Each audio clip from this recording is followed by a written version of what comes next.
Olá, eu sou Lívia Leão e esse é o Li no Livro.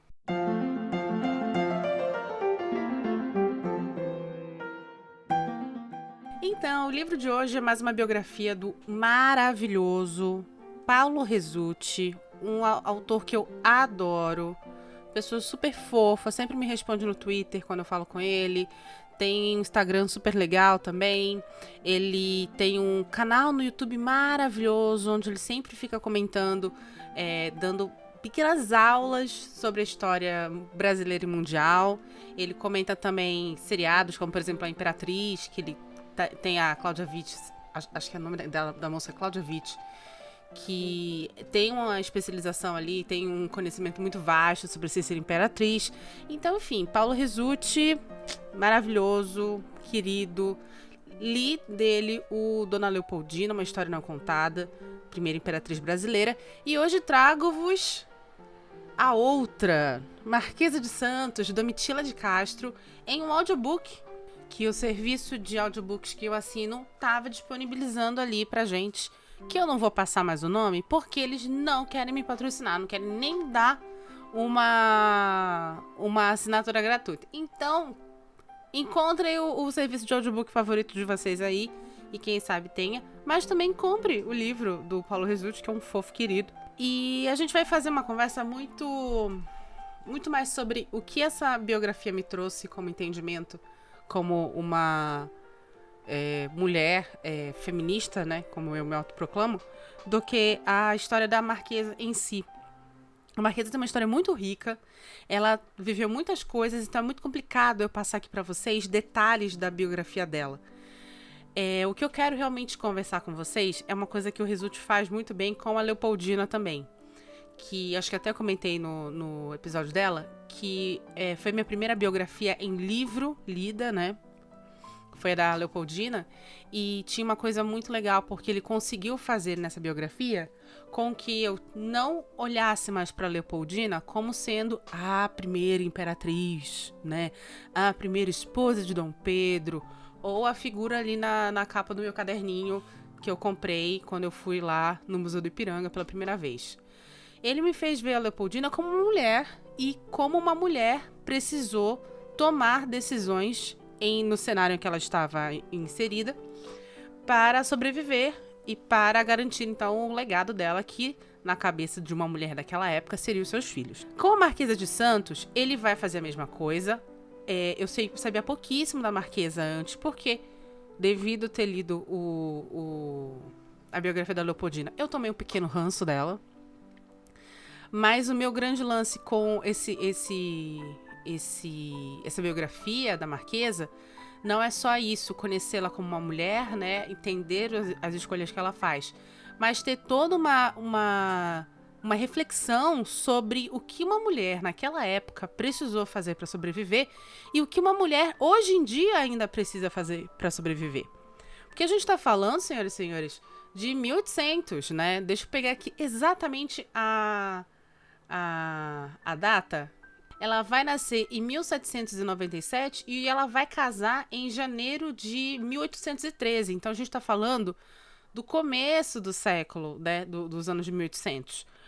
E a vida dessa mulher foi marcada de uma maneira, a reputação dela sobreviveu há tantos anos, que ele conta, o Rezzutti no livro, que mesmo anos e anos, décadas e décadas depois, ainda existiam pessoas que falavam mal dela. Nunca tinham nem conhecido ela, mas falavam por causa de sua reputação como a grande amante de Dom Pedro I.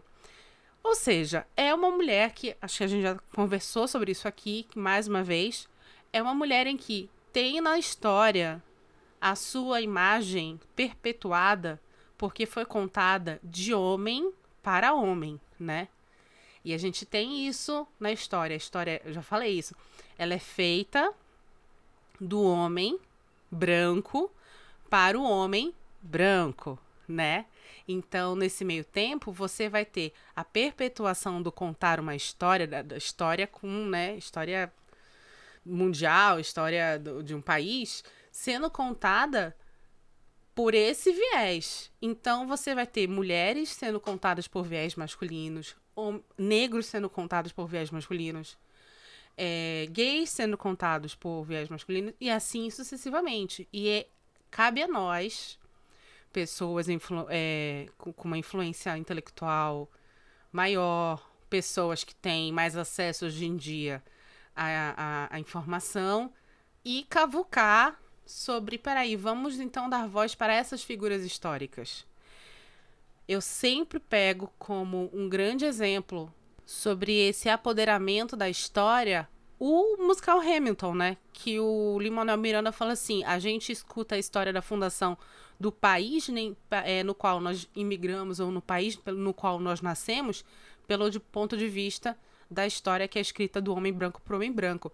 Então, eu tô pegando essa história, eu tô me apropriando dela e eu tô contando para as minhas pessoas, para o meu povo, para os meus imigrantes. E é isso que a gente tem que fazer. E eu acho que o Resulti, quando ele dá ele é um autor mega isento, tá? Ele tá ali, o compromisso dele no contar a história é dar o mais próximo possível do que pode ter acontecido. Mesmo com os documentos que ele consegue, que às vezes são poucos, tá? E o Resulti me deu, então, esse livro como uma ferramenta para eu poder ver essa mulher, Domitila de Castro, como uma mulher, não um bastião do pecado, sabe? Uma mancha na história brasileira, ou como uma amiga, né? Olhar e falar assim, meu Deus, se naquela época eu fosse amiga de Domitila, ou se hoje em dia a Domitila estivesse fazendo coisas próximas ao que ela supostamente fez, e aí, como eu iria me importar, como eu iria me impor, como eu iria dar conselhos para ela. Isso para mim foi muito importante.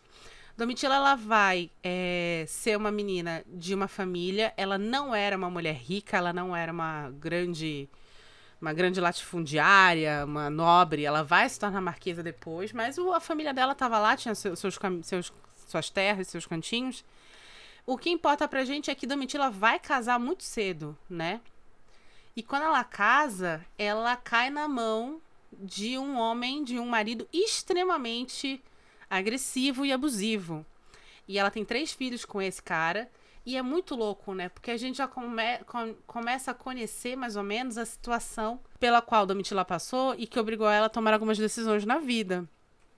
Pra você ter ideia, naquela época o marido podia livremente bater em sua esposa. Não havia problema nenhum. O negócio só pegaria se durante a surra ele atentasse, exagerasse e atentasse contra sua vida.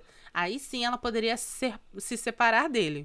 Enquanto isso não acontecesse, ele podia sentar o sarrafo nela por qualquer motivo. E o cara com que ela casa está numa posição social levemente abaixo da dela. Então ele acha que ela era muito metidinha.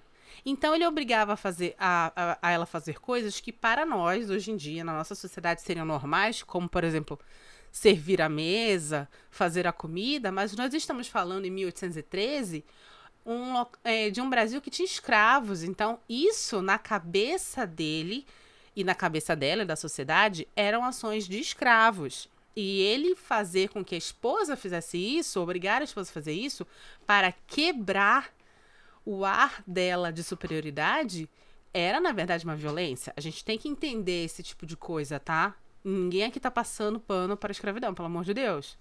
Mas é necessário entender que existe, sim, uma situação de contexto histórico aí. Aliás, falando em contexto histórico, uma coisa bem bacana nesse livro também é que, assim, o contexto histórico que o Resulti faz no Leopoldina, ele também faz aqui. Para a gente entender a sociedade em que Leopoldina estava inserida, o histórico familiar dela e, consequentemente, suas ações e os pensamentos, ele dá todo um histórico da Europa e dos Habsburgo, que é de onde Leopoldina vem. Aqui ele vai dar todo um histórico de São Paulo, que é onde Domitila nasce, e que era muito diferente do cenário da corte que ficava no Rio de Janeiro. E é muito louco isso, porque a ascensão e queda de Domitila vai ter muito a ver também com a parte que ela viveu em São Paulo, a parte que ela vive em Rio de Janeiro e depois quando ela volta para São Paulo. Só que aí ela volta já como marquesa e já trilhardária. Mas enfim, tô atropelando as coisas aqui. Enfim, ela vai se casar com esse cara, que não vou lembrar o nome dele, honestamente nem vou querer lembrar. E é um cara muito abusivo, tal. E aí ela consegue, então, com que ele, né, seja afastado um pouco dela, porque ela chega a ter que pedir ajuda das pessoas, porque ela está passando por uma penúria absurda, porque ele era um cara que, além de tudo, gastava muito dinheiro, o pouco que tinha, e ainda era abusivo com ela. Um belo dia, eles têm uma briga e ela é esfaqueada por ele. Ele esfaqueia ela na coxa e na barriga. E ela quase morre. E o mais louco é que durante o processo para a separação, então, porque ele atentou contra a vida dela, é questionado o porquê ela estava em tal local, porque ele pega ela fora de casa, né? Porque ela estava em tal local, em tal horário.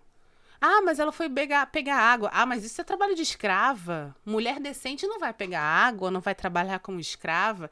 Então você vê como as coisas são montadas não apenas para desacreditar a mulher, como para desacreditar a vítima, mas isso também é montado dentro do mundo em que Domitila está inserida como um princípio de que olha como ela era vagabunda. Olha só como ela era qualquer. Tava lá, tal horário à noite no meio do mato, o marido pegou e deu umas facadas nela. Olha só o tipinho que tá saindo com o Dom Pedro. Então a gente vai ter isso aí. E, infelizmente, Domitila vai passar por isso a vida inteira. Não pela essa violência, claro. Mas muitos dos documentos que o Resulte apresenta são documentos que são homens falando sobre o que acharam de Domitila. E esses homens vão falar o que eles bem pensam. E é, mais uma vez, muito, muito maluco isso, porque são os documentos que sobram, né? O Resulte tem um livro, que é uma série de cartas de Domitila para Dom Pedro, que ele encontrou há muito tempo atrás, estavam meio que perdidas, e ele que encontra essas cartas. E ele vai, então, colocar num livro. Eu não li esse livro, tá? O livro que eu li foi só da biografia dela. Mas aí você, mesmo assim, tem uma documentação dela para com Dom Pedro. A gente não tem, em nenhum momento, um diário da Domitila. Domitila falando sobre ela mesma. O que nós temos são impressões de homens ao decorrer da vida dessa mulher, dando as impressões deles sobre ela, que são impressões pouco lisonjeiras, né? Porque ela era amante do imperador, ela é uma mulher que vai começar a ter muita influência sobre Dom Pedro I e ela vai enriquecer muito, porque Dom Pedro, ele era um escroto. Ai, Lívia, você vai ler a biografia dele e você vai mudar de ideia. Eu não sei, porque nada me tira da cabeça o que ele fez com Dona Leopoldina. Ele vai instalar a Marquesa de Santos perto dela. Por contrato, ele precisava, contrato de casamento, dar um valor para Dona Leopoldina todos os meses. Essa mesada não vem. E quando vem, ele ainda fica com boa parte da mesada. E ele deixa ela ganhando pouquíssimo da Dona Leopoldina, enquanto ele fica enchendo a Marquesa de Santos de ouro e joias e um conto de réis por mês. Que naquela época era uma fortuna, não sei quanto isso é hoje, mas dá a entender que é uma boa grana. A diferença é que, primeiro, não venham pra mim falar que, olha como a Marquesa de Santos era uma escrota. Cara, quem tinha que dar o dinheiro pra Leopoldina não era ela, era o Dom Pedro. Dom Pedro é o escroto aí nessa história. E segundo, Marquesa de Santos, Domitila, vai ser muito esperta, porque o que ela vai fazer? Ela vai começar a guardar essa grana. Ela vai começar a virar uma mulher muito rica. E aí você tem falas, né, de pessoas falando que ela também trocava influências por dinheiro. Meu senhor, quem não troca influência por dinheiro neste mundo? Se você tem influência, troque por dinheiro. É o que CEOs do mundo fazem. É o que políticos do mundo fazem. Mas isso não é certo. Cara, pensa bem. Você precisa fazer por si. O que você não pode é prejudicar o outro. Isso você não pode fazer. Mas você precisa fazer por si. Em nenhum momento desse livro eu acreditei que Domitila estava prejudicando alguém. Na minha concepção de mulher moderna, quem estava prejudicando sua esposa, sua pátria, era Dom Pedro. Domitila estava fazendo por si. Espertíssima Domitila. Ah, mas existem momentos em que ela vai ser muito... Vai agir com uma vilania, ou vai ser meio escrota. Mas todos esses momentos, eles têm uma pessoa enviesada contando, né? É um... É alguém que era lá amigo da Leopoldina, era a Maria Graham, amiga da Leopoldina. Essa galera que vai ter as suas cartas enviadas para o mundo falando mal de Marquesa de Santos. E é essas cartas que vão se perpetuar sobre a figura desta mulher que nós temos hoje em dia. E aí, você acredita em quem? Você acredita em quem? Eu gosto de acreditar em algumas situações que a gente tem aqui. Leopoldina, gente, desculpa. Domitila. Domitila, depois que Leopoldina morre, vai ser responsabilizada por todo o pessoal do Rio de Janeiro da morte da Imperatriz. O que ela vai fazer, eu vou te contar depois do comercial.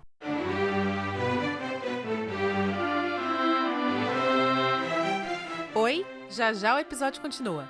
Mas antes eu queria agradecer a sua audiência e te lembrar que o Li no Livro é um podcast independente e sem patrocínio. Se você quer nos ajudar, por favor, compartilhe esse episódio com seus amigos. E estamos nos principais agregadores de podcast, inclusive agregadores gratuitos. Obrigada!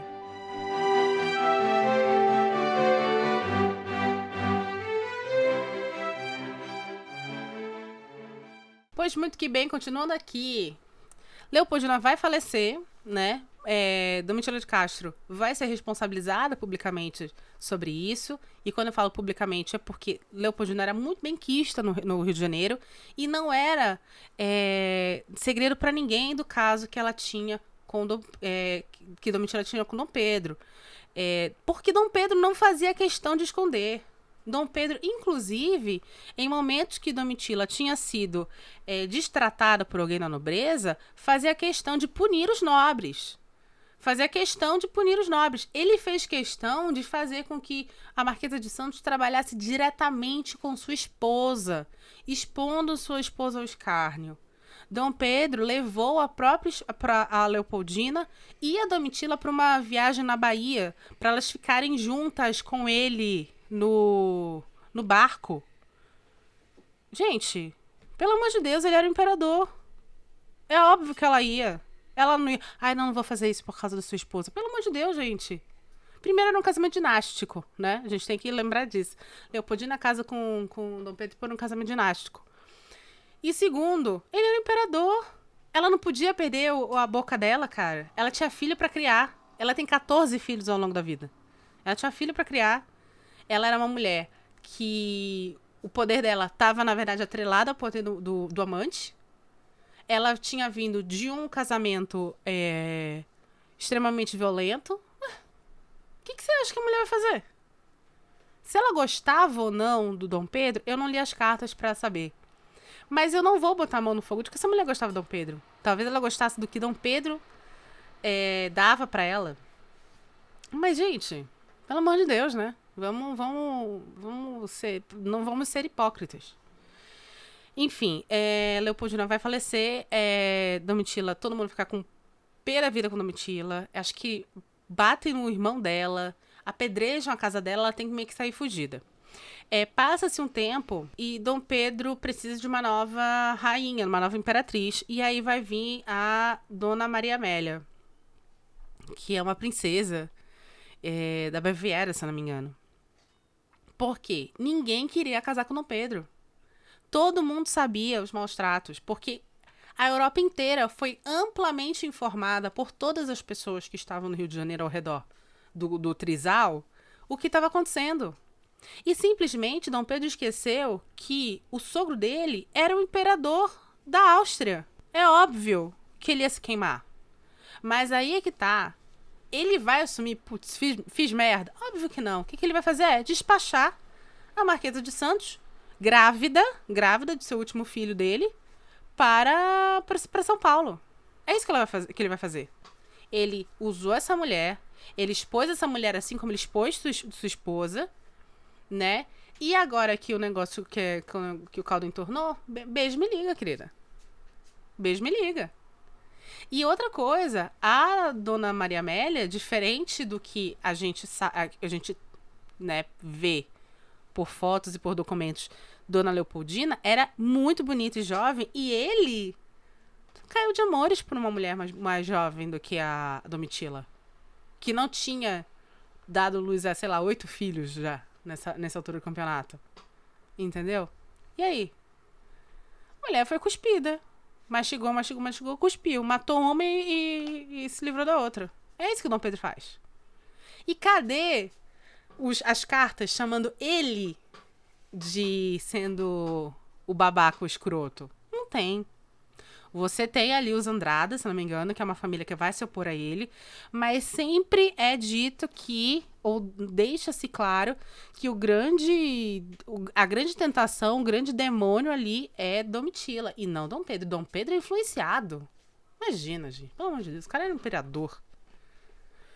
Enfim, Domitila vai para São Paulo, totalmente, né, riquíssima, pelo menos isso, riquíssima. Vai para São Paulo e ela vai agora se tornar uma grande patrona, ela vai se tornar uma mecenas, ela vai se tornar uma mulher que tem muitas ações de filantropia, né? E por mais que ainda existisse ao redor dela uma má reputação, o segundo marido dela, levando em conta que ela não casou com o Dom Pedro, né? O segundo marido dela prova que talvez o negócio não fosse por aí. Porque ele começa... Deixa eu até pegar o nome do senhor, que esse merece nome. Rafael Tobias de Aguiar. Rafael, ele começa detestando Domitila. Ele detesta Domitila. Até que ele a conhece direito.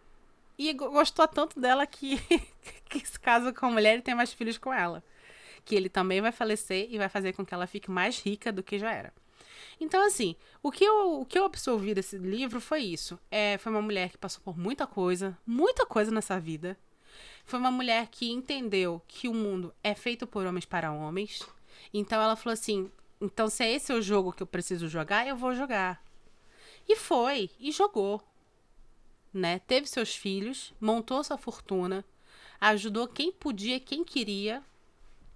Tem até a história de um casal que era super pobre, que ela vira meio que a protetora deles, a madrinha de casamento e tudo. Então, assim...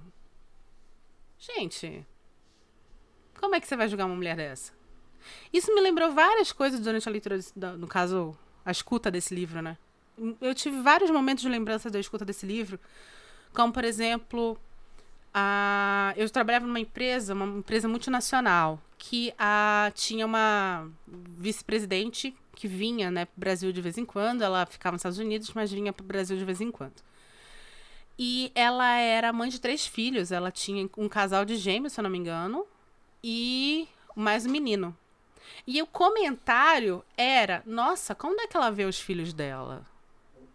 Nossa, mas gente, que absurdo, né?